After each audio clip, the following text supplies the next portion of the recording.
कमर खुदेगी। दोगला दुष्यंत मुर्दाबाद मुर्दाबाद मुर्दाबाद। दोगला दुष्यंत मुर्दाबाद मुर्दाबाद मुर्दाबाद।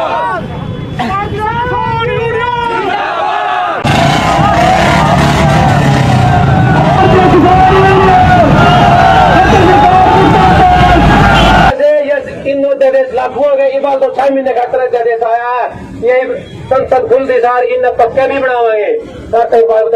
बेसिकली 3 मुख्य मांगे हैं किसानों की। एक तो जो 3 अध्यादेश सरकार ये लेकर के आई है जो टोटली किसान विरोधी हैं। किसान विरोधी पहले समझ में नहीं आया था कि ये किसान विरोधी कैसे हैं बेसिकली, लेकिन जब समझ में आया कि अल्टीमेटली सरकार का मुद्दा, सरकार का मुख्य मकसद ये है कि जो बाहर से अडानी और अंबानी को मदद करने के लिए जो बाहर से चावल और गेहूं इन्होंने आयात करवाने हैं, उस नीति को अपनाने के लिए, उस नीति को लागू करने के लिए पहले हम अपने देश के किसान की कमर तोड़ना बहुत ज़रूरी है।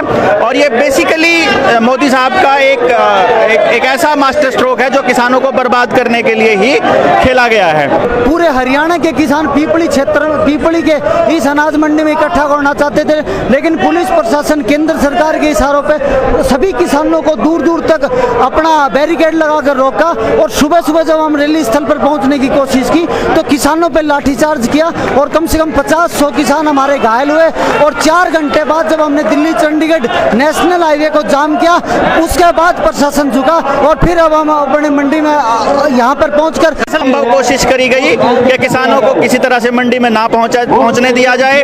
बैरिकेड्स लगाए गए, नेताओं को गिरफ्तार किया गया और लाठीचार्ज किया गया, जिसका हम लोग पुरजोर विरोध करते हैं। इसके बाद मैं आपको बताना चाहूंगा कि लेकिन फिर भी किसान रुके नहीं, NH1 रोड जाम कर दिया। हम कर रहे हैं अभी बड़ौदा के अंदर रोज की रोज उनका कोई ना कोई नेता गया होता है, इतनी भीड़ होती है। अभी धनखड़ साहब ने अपने उस पर आपने देखा होगा सैकड़ों लोग इकट्ठा किए थे और रोज की रोज सारी रैलियां। इनके लिए कोरोना नहीं है, सिर्फ ये किसानों के लिए ही कोरोना है। ऐसा लग रहा है कि जैसे कि जनता के लिए, जनता को बंधक बनाने के लिए, उनको गुलाम बनाने के लिए ही सारे के सारे काम कर रहे हैं मोदी साहब और खट्टर साहब।